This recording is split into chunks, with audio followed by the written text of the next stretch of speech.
Si proseguimos, veremos que en el siguiente procedimiento llamado instrucción de asignación 2, se ha declarado una variable como de tipo booleano con el nombre de señal 1, es decir, una variable que tan solo puede almacenar simples valores como verdadero o falso. Seguido a esto, hemos asignado a la variable recién creada un valor de verdadero, obviamente utilizando un operador de asignación, que en este caso es el signo igual. Pero si continuamos a la siguiente línea, observaremos cómo se hace un llamado a un procedimiento que se encuentra en otro módulo. Esta vez se trata de un procedimiento función llamado función 1, contenido dentro del módulo funciones. Como puede ver, este procedimiento es algo interesante y le sugiero se tome un momento para escuchar las siguientes cuestiones.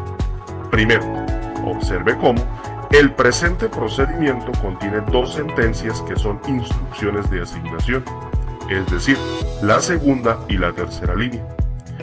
Fíjese cómo la segunda línea utiliza una expresión que se compone solamente de una palabra clave que actúa como constante. Obviamente me refiero a la palabra clave true. Intuya pues cómo asignamos a la variable señal 1 la constante true mediante el operador de asignación igual. Por otro lado, la tercera línea utiliza el operador de asignación igual para asignar el valor devuelto por una función contenida en otro módulo a una propiedad de un objeto, en este caso a la propiedad value de un objeto range. Segundo, observe cómo una instrucción de asignación puede involucrar tanto a variables como objetos, pero la verdad, lo que quiero que analice es como si se utiliza una instrucción de asignación que involucra un objeto, entonces el valor asignado se cargará siempre en las propiedades y en algunos métodos del objeto. En este caso es una propiedad.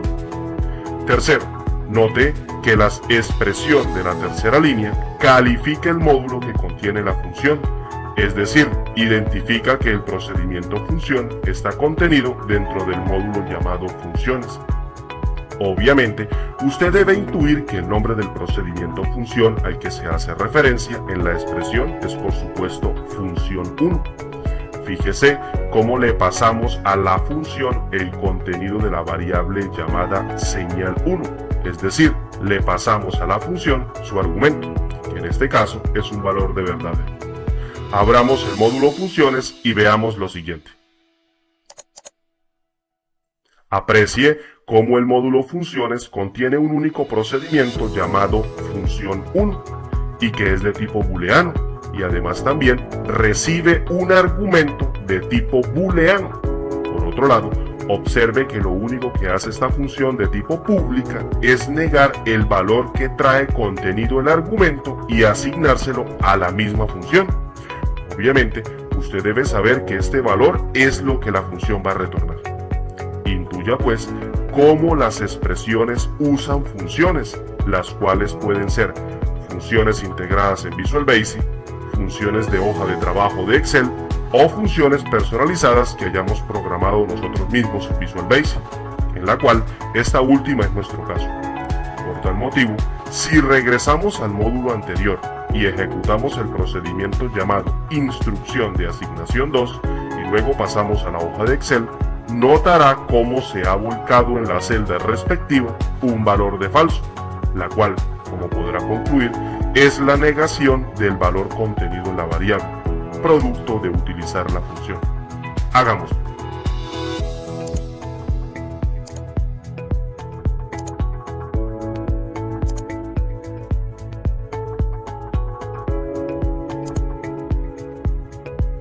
Estudiaremos las funciones en Visual Basic con más detalle en posteriores clases de curso. Si continuamos, aprecie que el procedimiento 3 llamado instrucción de asignación 3 es similar al procedimiento anterior, es decir, tiene dos instrucciones de asignación. Sin embargo, esta vez se asigna directamente a una variable de tipo booleana un valor de verdadero que previamente se ha negado con el operador de negación NOT de Visual Basic. Es decir, le asignamos un valor falso a la variable y posteriormente le asignamos a la propiedad de un objeto dicho valor. Note que cuando digo que una instrucción de asignación asigna un valor a un objeto, me estoy refiriendo estrictamente a las propiedades y algunos métodos de ese objeto. En este caso, si ejecutamos el procedimiento, se asignará a la propiedad del objeto el valor de falso. Ejecutemos el procedimiento y vayamos a la hoja de Excel y veamos.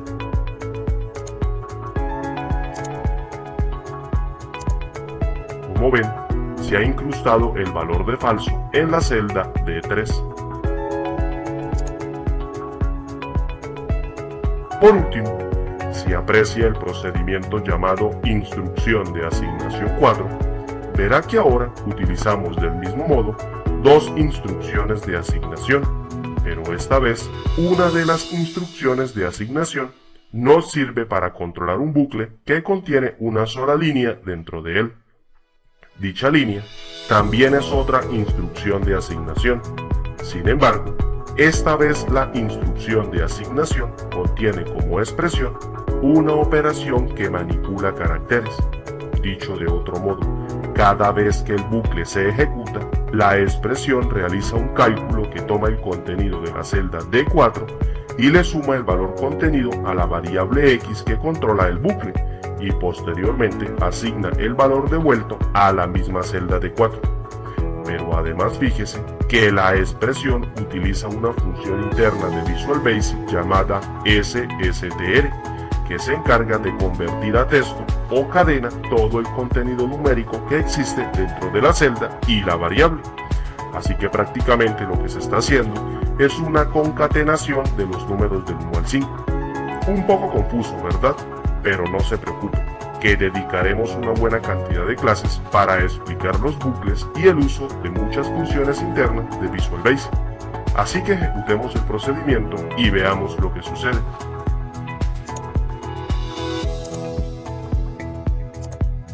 Como ven, se ha introducido el número 1, 2, 3, 4, 5 en la celda D4, producto del bucle que va del 1 al 5.